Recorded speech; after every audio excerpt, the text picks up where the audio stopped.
Bismillahirrahmanirrahim. Assalamualaikum warahmatullahi wabarakatuh. Saya ada pertanyaan, Mas. Oleh karena tidak lama lagi menjelasnya sambutan Hari Raya Idul Fitri. Jadi pertanyaan saya berkaitan dengan sambutan hari itu sendiri. Kita bertanya dari segi apa dia punya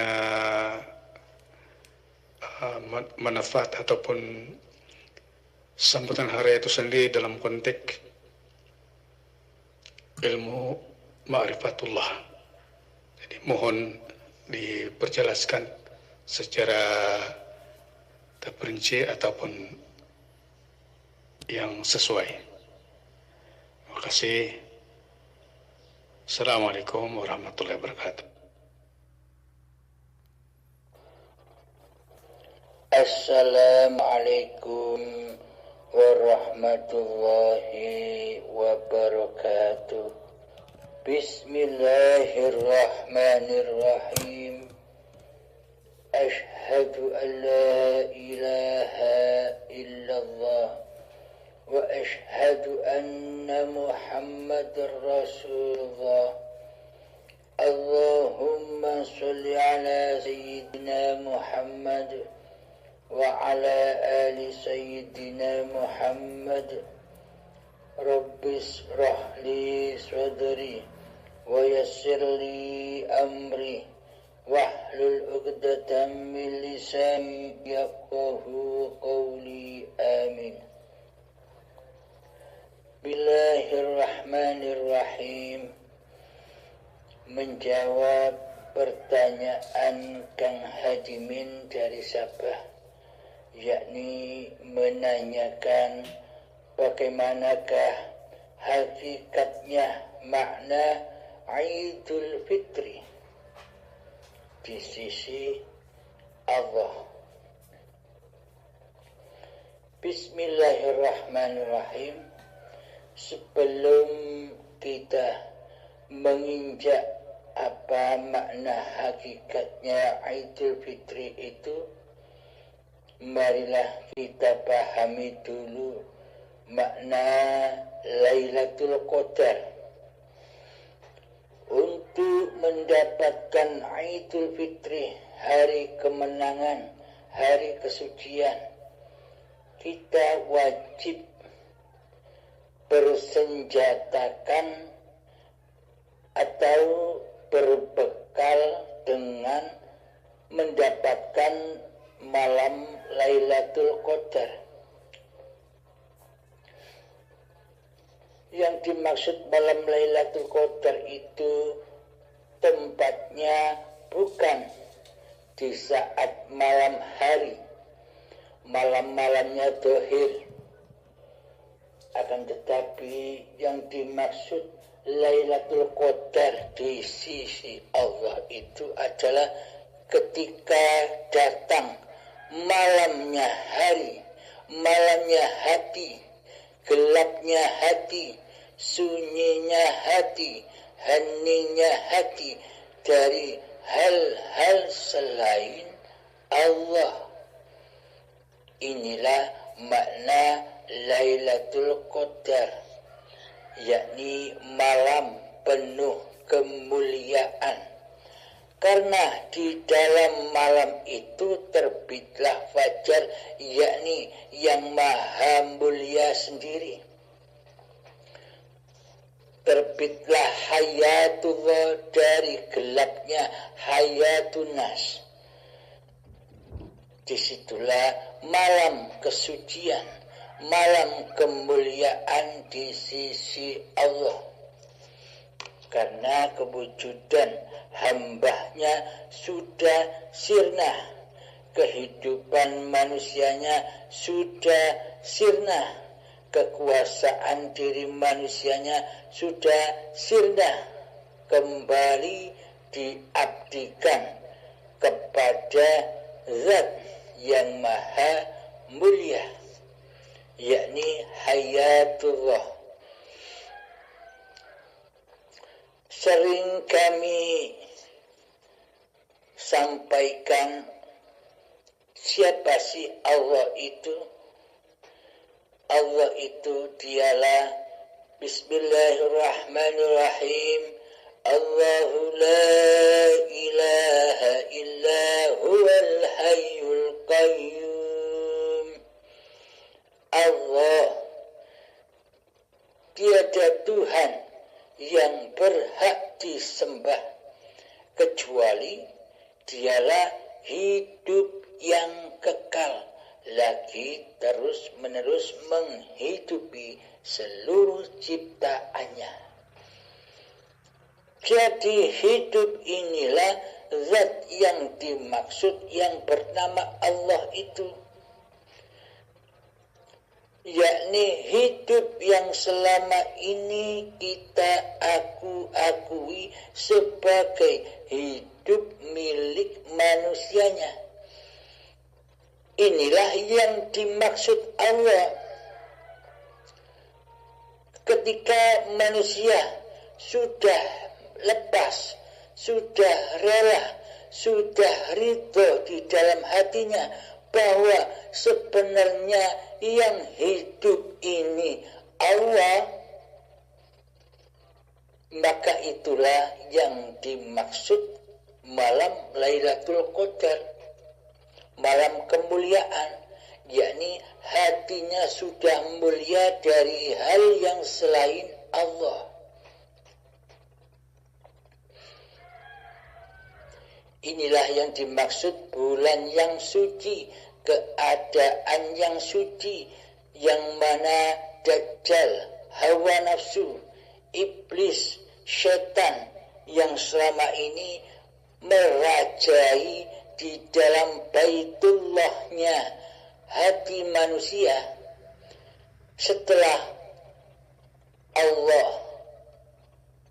wujud di hati kita, setelah Allah nyata di hati kita, maka sirnahlah, maka terbelenggulah Dajjal, hawa nafsu, iblis dan setan itu, yang mana iblis, setan, hawa nafsu itu tidak akan kembali menjadi raja bagi manusia. Akan tetapi bila sudah nyata Lailatul Qadarnya di hati hambanya, maka hambanya akan selalu menjadi Abdullah, hamba Allah, yakni keadaan apapun hamba selalu merasa bahwa hidup ini Allah yang mentuhani seluruh pergerakan badan-badan. Inilah yang dimaksud Abdullah, hamba Allah. Hati selalu berimam kepada hayatullah, hati selalu tunduk patuh, rela dan ridho kepada apa-apa yang diperankan kepada badan ini dari hayatullah. Hati sudah tidak gersah, hati sudah tidak protes lagi dengan apa-apa yang diperankan oleh hayatullah terhadap badan-badan manusia ini.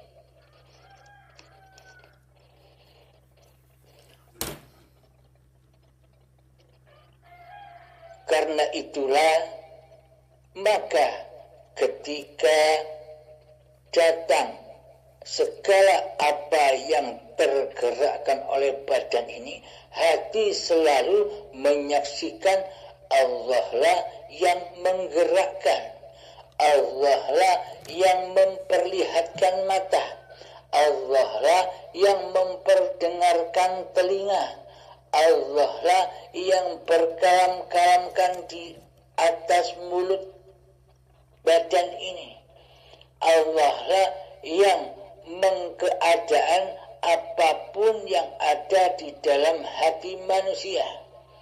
Ya muqallibal qulub, wahai zat yang membolak-balikkan hati, sabbit qalbi ala dinik, tetapkanlah aku selalu menyaksikanmu di dalam seluruh keadaan apapun yang engkau perangkan atas badan-badan ini. Diperangkan apapun, hati selalu nyata Allah lah yang memerankan. Hiduplah yang memerankan. Ketika sholat, hidup yang memerankan di dalam sholat. Allah yang memperjalankan di dalam sholat. Ketika badan ini berpuasa, hati sudah bisa menyaksikan Allah lah yang mempuasakan badan-badan ini, menghindari atau menahan haus dan lapar. Allah lah yang memberangkan, Allah lah yang menggerakkan apa-apa yang terjadi pada badan. Jadi apapun pergerakan-pergerakan badan itu, baik di dalam kelihatannya manusia badan ini berbuat ketaatan. Contoh seperti sholat, puasa, beribadah, dan lain sebagainya. Meskipun manusia lain memandang badan-badan yang sudah memalamkan kewujudan manusianya, tetaplah seperti manusia. Manusia yang taat dipandang oleh manusia lain. Di dalam hati hamba sudah tidak merasa taat lagi. Di dalam hati hamba sudah tak merasa mampu sholat, mampu ibadah, mampu puasa, dan sebagainya. Karena hambanya sudah tidak wujud lagi di dalamnya. Karena seluruh pergerakan sudah menjadi waliullah. Allah lah yang menjadi walinya badan.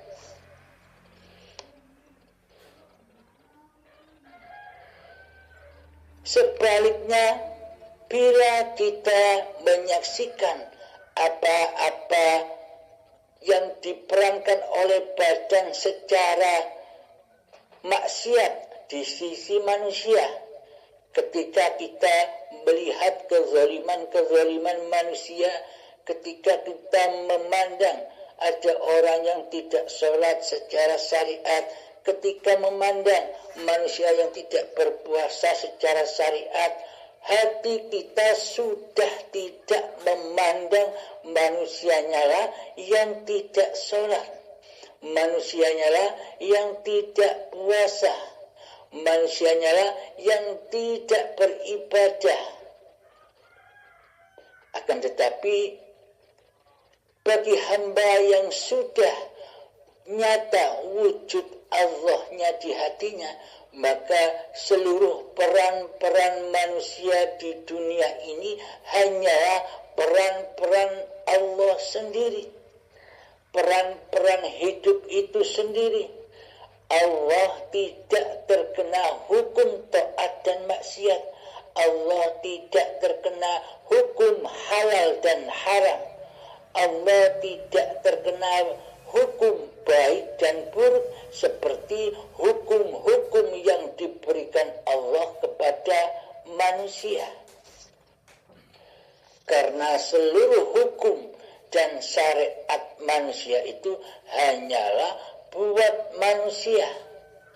Bagi Allah tidak berlaku segala hukum. Hukum bagi Allah itu hanyalah kewenangan Allah, jaiznya Allah, karepe Allah dewe. Karena Allah lah pencipta alam semesta ini. Berbuat apapun Allah kepada ciptaannya, itulah keadilan Allah. Itulah kesempurnaan Allah. Meskipun dipandang manusia itulah sebuah kemaksiatan atau ketaatan di sisi badaniahnya. Karena manusia selama ini masih menyembah hawa nafsunya, masih memandang badan-badannya lah yang merasa hidup, yang merasa berkuasa atas seluruh syariat-syariat yang dikerjakannya. Sehingga ada hukum baik dan buruk, ada hukum taat dan maksiat, ada hukum halal dan haram di sisi manusianya. Akan tetapi hukum halal dan haram di sisi Allah itu adalah haram bagi manusia mensekutukan Allah dengan dirinya di hatinya. Manusia yang merasa dirinya yang wujud, manusia yang masih merasa dirinya lah yang hidup, manusia yang masih merasa dirinya lah yang mampu untuk sholat dan beribadah. Inilah yang dimaksud jiwa yang haram.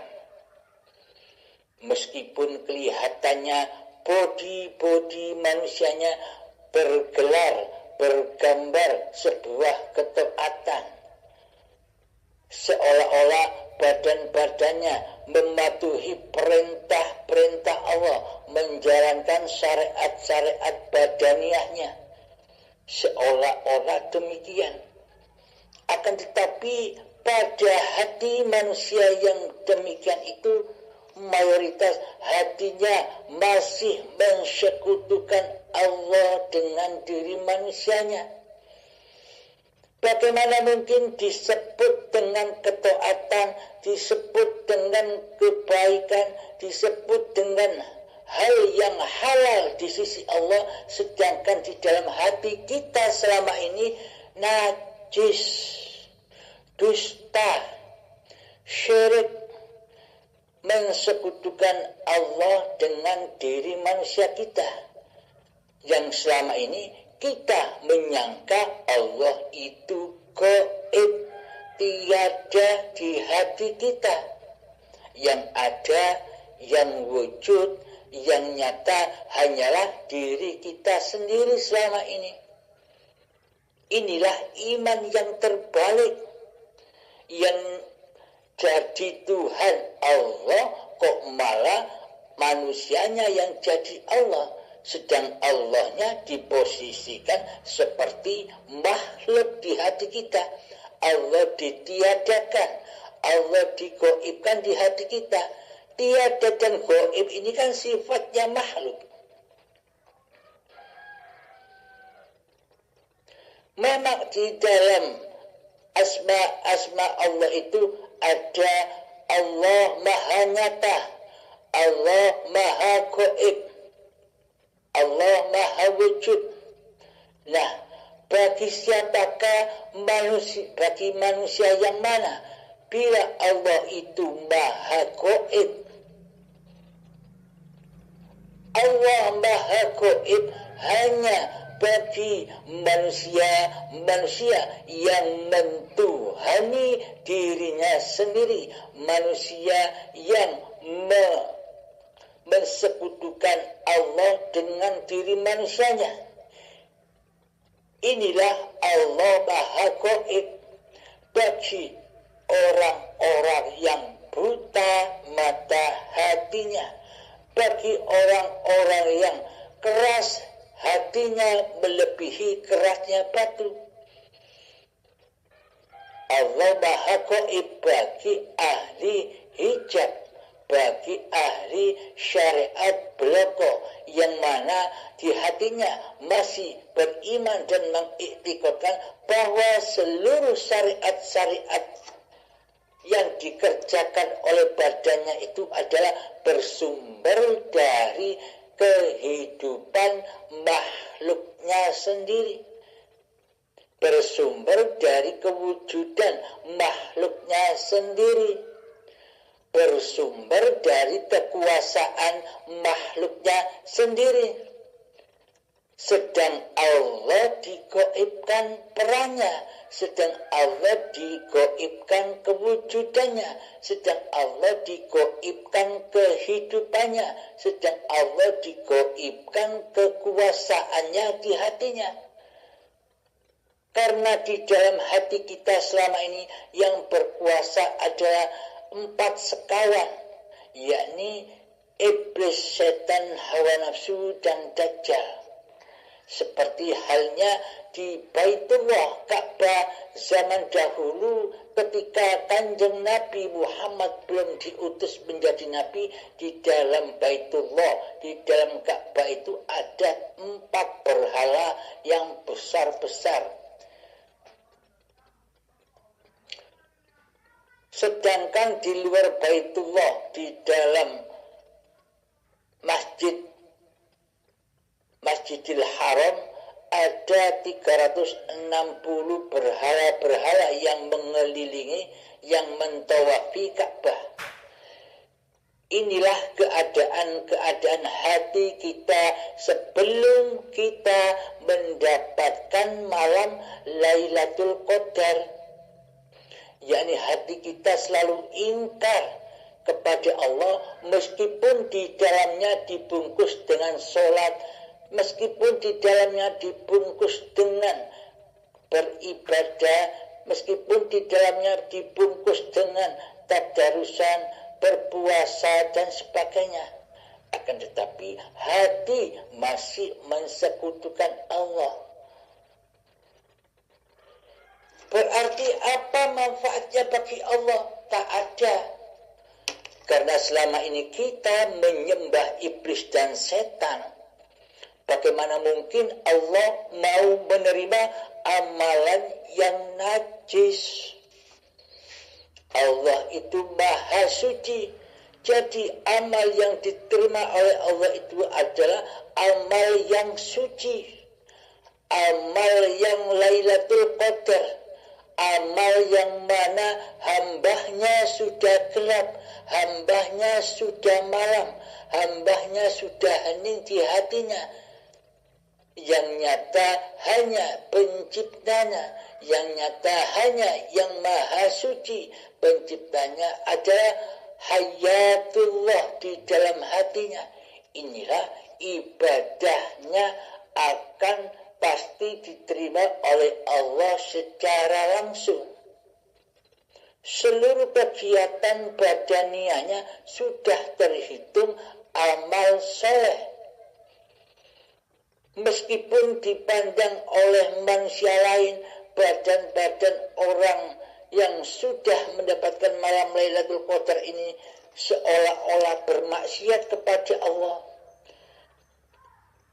Seolah-olah saja, akan tetapi di dalam hati hambanya sudah tak ada kuasa hidup hambanya lagi. Hamba sudah rela dan ridho dimanapun apa yang diperankan oleh Allah kepada badan ini, hambanya sudah tak punya kuasa apapun untuk mengelak dari syariatullah. Inilah hati yang lillahi ta'ala. Hati yang nyata hanya Allah yang memerankan diri badan ini. Inilah malam Lailatul Qadar. Inilah bulan Ramadan. Inilah bulan yang suci. Yang mana di hati sudah suci dari kemanusiaannya. Sudah suci dari kemakhlukannya. Yang ada hanya Sang Pencipta.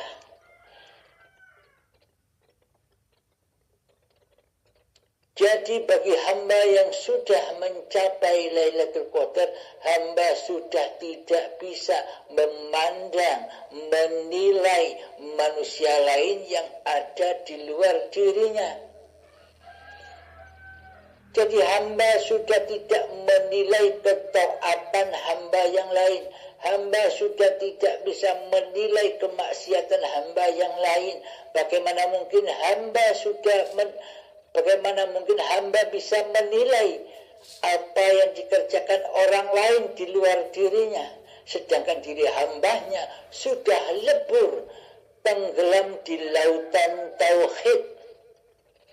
Jadi kemanapun arah mata memandang, kemanapun arah telinga mendengar, disitulah wajhullah. Maksudnya disitulah peran-perannya hayatullah. Dengar itu, dengarnya hayatullah. Lihat itu, lihatnya hayatullah. Kalam itu, kalamnya hayatullah. Kehendak dan ikhtiar itu, kehendak dan ikhtiarnya hayatullah. Kuasa itu sudah kuasanya hayatullah. Ilmu itu sudah menjadi ilmullah, ilmunya hayatullah. Maka sudah tak ada lagi ketaatan dan kemaksiatan, halal dan haram sudah hancur lebur di dalam jaiznya Allah. Jadi apapun peran yang diperankan oleh badan-badan ini, seluruhnya adalah hakikatnya perannya hidup, perannya hayatullah, perannya penciptanya sendiri, perannya yang maha suci sendiri, perannya al-wali yang menjadi wali atas seluruh manusia. Akan tetapi aneh bin ajaib,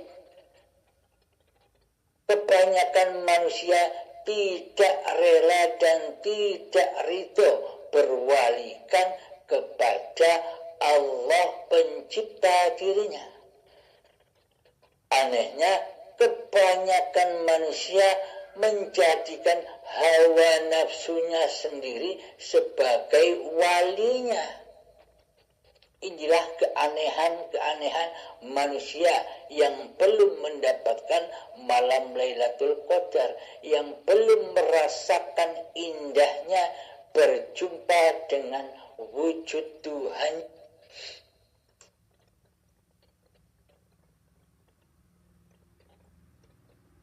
Maka dari itu, marilah kita mengaplikasikan malam Lailatul Qadar di segenap seluruh tingkah laku badan ini.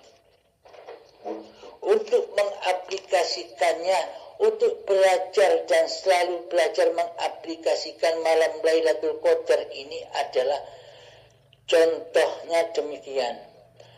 Ketika kita terjaga, badan kita terjaga, malamkan di hati kita, gelapkan di hati kita kewujudan makhluk kita lah, hidup kita lah yang mampu membangunkan badan. Ini gelapkan, ini malamkan, seperti halnya selama ini yang kita lakukan. Kita menyangka yang bisa bangun, yang bisa berdiri, yang bisa berjalan adalah diri manusia kita sendiri di hati kita.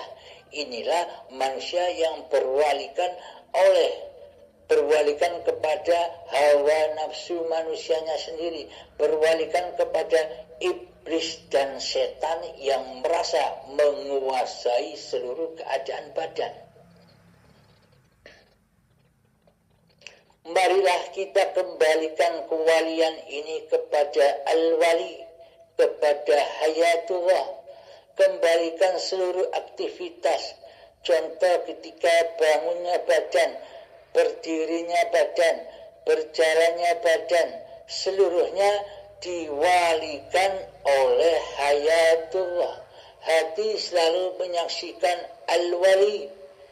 Hati rela dan ridho menyembah, mengabdi kepada hayatullah. Yakni hati selalu menyaksikan bahwa Allah lah yang menguasai keadaan berdirinya badan ini. Allah lah yang menguasai perjalanan kakinya badan ini. Allah lah yang merajai. Allah lah yang menguasai segala gerak aktivitasnya badan ini. Apa saja, dari bangun tidur sampai tidur lagi, saksikanlah bahwa Allah lah yang merajai badan-badan ini. dan badan-badan yang lainnya. Inilah aplikasi dari malam Lailatul Qadar. Inilah aplikasi dari bulan yang suci, yakni bulan Ramadannya hati, yang mana di saat bulan Ramadannya hati, hawa nafsu, dajjal, iblis dan setan sudah terbelenggu, sudah terpenjara, tak akan mampu menembus singgah sananya Allah di dalam hati yang sudah mendapatkan bulan yang suci, yakni yang ada, yang wujud, yang menjadi Tuhan di dalam hati adalah yang maha suci itu sendiri. Jadi manusianya sudah tidak menjadi Tuhan lagi di dalamnya. Inilah yang dimaksud bulan suci. Bila kita terus-menerus mengaplikasikan dengan lestari, dengan istiqomah, inilah yang disebut Idul Fitri, yakni hari-hari kemenangan, hari-hari kefitrahan.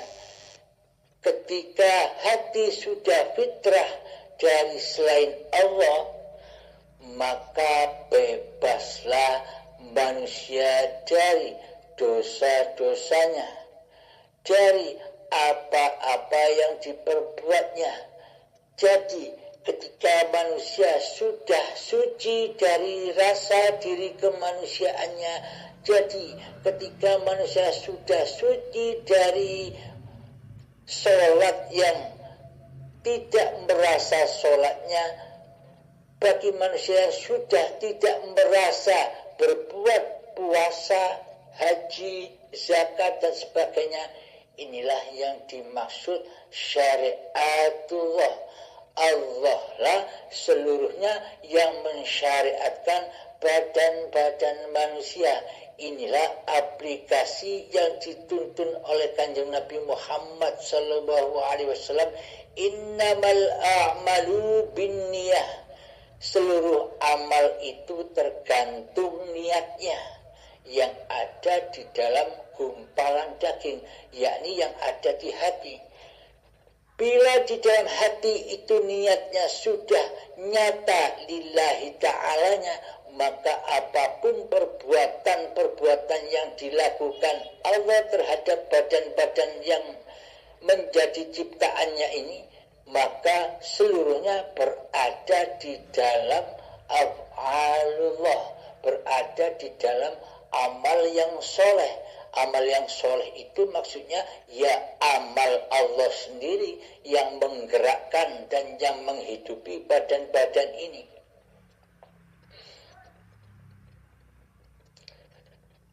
Namun apabila hati kita masih linafsi, milikku hamba, berarti inilah orang-orang yang menyimpang dari ajaran-ajaran Allah dan Kanjeng Nabi Muhammad, yakni mulutnya, hatinya bergumam, berbicara lillahi ta'ala, akan tetapi praktek di dalamnya dusta, mensekutukan Allah dengan dirinya. Terbukti selama ini kita masih merasa yang punya sholat, yang punya puasa, yang punya ibadah, yang punya sholawatan, yang punya hidup dan badan ini.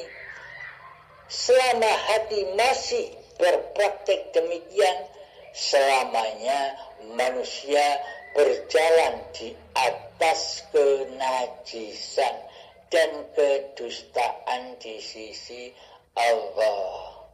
Inilah golongan-golongan orang-orang yang mentuhankan dirinya sendiri, mentuhani dirinya sendiri, yakni Dajjal, Namrud, dan Fir'aun.